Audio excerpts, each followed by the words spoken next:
বিএনপির স্থায়ী কমিটির সদস্য সালাহ উদ্দিন আহমেদ বলেন, আমরা প্রস্তাব করেছি প্রধানমন্ত্রী পদে টানা 2 মেয়াদের বেশি কেউ থাকতে পারবে না। পারলেও একবার বিরতি দিয়ে আবার প্রধানমন্ত্রী হওয়ার সুযোগ থাকতে হবে। জাতীয় সংসদ ভবনের এলডি হলে জাতীয় ঐকমত্য কমিশনের সঙ্গে বৈঠকের মধ্যাহ্নভোজ বিরতিতে সাংবাদিকদের এসব কথা বলেন তিনি। সালাউদ্দিন আহমেদ জানান, বিএনপির এই প্রস্তাবের পর ঐকমত্য কমিশন থেকে প্রধানমন্ত্রীর পদে এক ব্যক্তির একাধিকবার থাকা নিয়ে বিএনপিকে নতুন প্রস্তাব দেওয়া হয়েছে, কিন্তু সেটা তারা এখনই প্রকাশ্যে আনতে চান না। আগে কমিশনের প্রস্তাব নিয়ে দলীয় ফোরামে আলোচনা করবেন।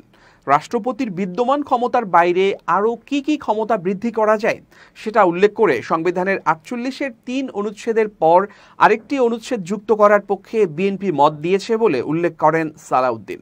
তিনি বলেন, যা পরবর্তী সময়ে সংসদে আলোচনার মাধ্যমে হবে। আর রাষ্ট্রপতি সংসদের উভয় কক্ষের সদস্যদের ভোটেই নির্বাচিত হবেন।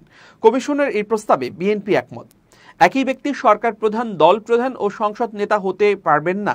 ঐকমত্য কমিশন এই প্রস্তাবে বিএনপি একমত নয় বলেও জানিয়েছেন সালাউদ্দিন আহমেদ। তিনি বলেন, আমরা বিষয়টি উন্মুক্ত রাখতে প্রস্তাব দিয়েছি, কারণ একই ব্যক্তি সরকার প্রধান ও দলীয় প্রধান হতে পারবেন না, এমন চর্চা আমরা দেখি না।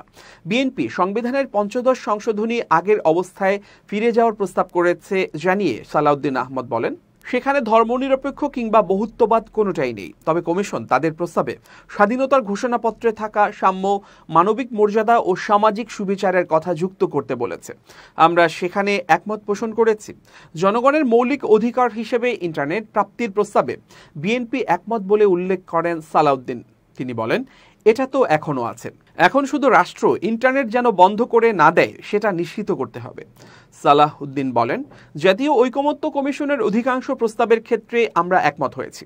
এখন কিছু কিছু বিষয় আছে যেগুলো আরও বিচার বিশ্লেষণ করতে হবে।